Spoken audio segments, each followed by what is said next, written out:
Ricardo Dalisay, ba?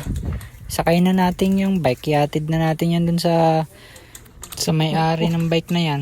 Kaganda-ganda eh. Yun na ilalagay sa likod, di ba? Ay, naayos yan ng kasama namin.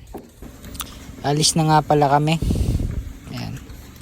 Tara, let's go!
Karating lang namin sa company ng kapatid ng girlfriend ng kawork naming Ilocano.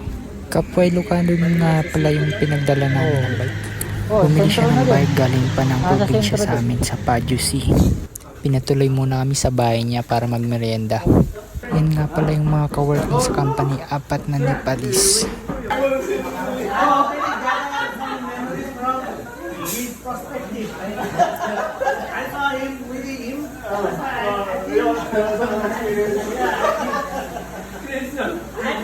Pagkatapos namin magmerienda, umalis na rin kami at may pupuntahan pa kaming iba.